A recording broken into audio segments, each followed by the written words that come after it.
Hey, folks. So this is Dan. I'm back, still here in Texas. It is the evening of the 11th of July. Today is, I guess, the start of my second week here in Texas.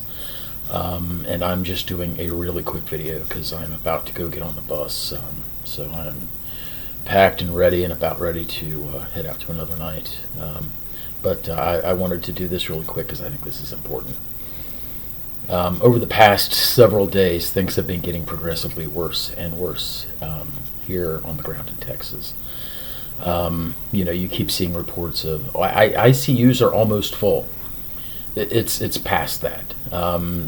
Death totals are starting to rise. It's past that. We are now seeing things here where I am that are consistent with what was some of the worst stuff that I saw in New York City. ICUs are totally full. We are holding people for days, and days plural at times, in the emergency rooms because there's no place to put them. They are converting units that were not ICUs into ICUs. So when they say the ICUs are 97% full, that's because they keep on converting a med-surg unit or an orthopedic unit or something else into an ICU. So they are making new beds daily, and they are fighting to staff these units with nurses who are professionally trained and capable of dealing with the things that they're taking care of. Last night we saw a situation where ICU physicians, the admitting teams, for a time refused to take new patients because they felt overwhelmed and incapable of providing care. So we were sitting here stuck in the emergency rooms with no place to put people. We were like, okay, what does this mean? Is there now no hospital attached to this ER that we can send people to? And that's kind of what it looked like. The tension is becoming really tough. And the suffering and the pain and the humanity of this is becoming very profound. So fielding phone calls from family members of people that you had just intubated, who you had fought to keep off of a vent. And you feel like this person's chances are really slim. They're not good. And you try to find positive things to tell people. And, you try to find something funny or fun or interesting about your interaction with that patient to give to that family member. Because you want them to have something good and positive to hold on to. And the shit's just burning out of control. I thought for a while after I got back from New York, I thought, maybe we have a hold on this. Maybe the things that we learned and the things that we now know are going to help protect us. It's when this disease gets to a certain point, it attacks so many organs and so many body systems, and some of the clotting problems and some of the respiratory failure and the things that happen to the heart and the brain, and these are not things we can fix. It doesn't matter how hard you work, how hard you try, how fast you go. These people are just dying faster than there's anything we can do. These are things that are past medical technology and our ability to fix. And so what do? We try to avoid getting sick in the first place.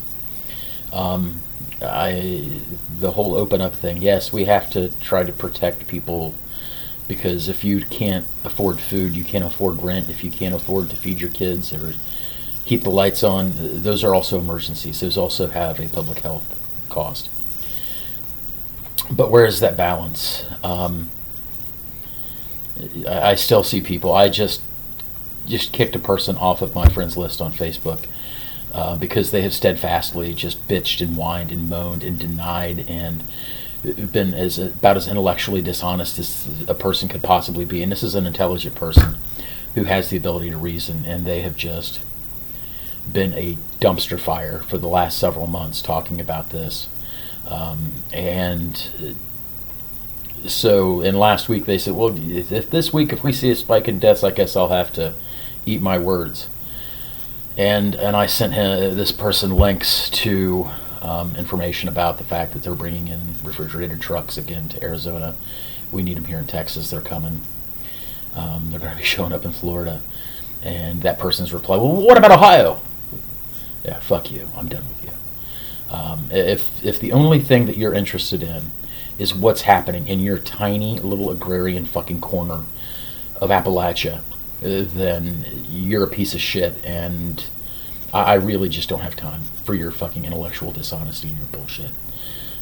This suffering and this pain and this horrible crap is undeniable, and it's time to, as a nation, start dealing with issues of stopping this disease and slowing the spread and eliminating this suffering and working to give. We're running out of PPE again. Where's the national plan? Where's the national response to try to give people the things that they need just to lay hands on people safely? Where's the push to try to forward some of the positive treatments that we're seeing? You know, we're seeing good things from certain steroids. We're seeing good things from some antivirals. And still, you have political idiots who are pushing an agenda of medications which the vast preponderance of scientific evidence say that it doesn't do anything, and if anything, it can hurt you. There's one little study that's entirely flawed that says, well, maybe if you use it at the very beginning, maybe it helps. There's things that we know that do help, like the steroids and like some of the antivirals. Where's the national effort to push these things and to try to make sure that we have these things widely available? It doesn't exist. It's not there. There is no effort. Where's the national effort to encourage people to slow the spread? It doesn't exist. It's not there. And people are dying, and the suffering is compounding daily. The long and short of it is you know, here I'm seeing things that are, you know, approaching the levels of suffering that I saw in New York City, and America doesn't have the stomach for that. Nobody should have the stomach for that. It's not acceptable. So I've got to go ahead and finish up here and get on the bus and go back for another night. I hope it's not as bad as last night, which I hoped was not as bad as the night before, which I hoped was not as bad as the night before that, and every night gets worse.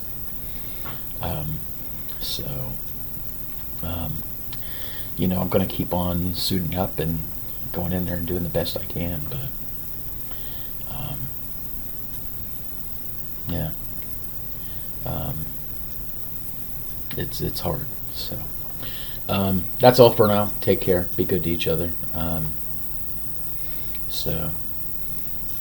Love you guys. See ya.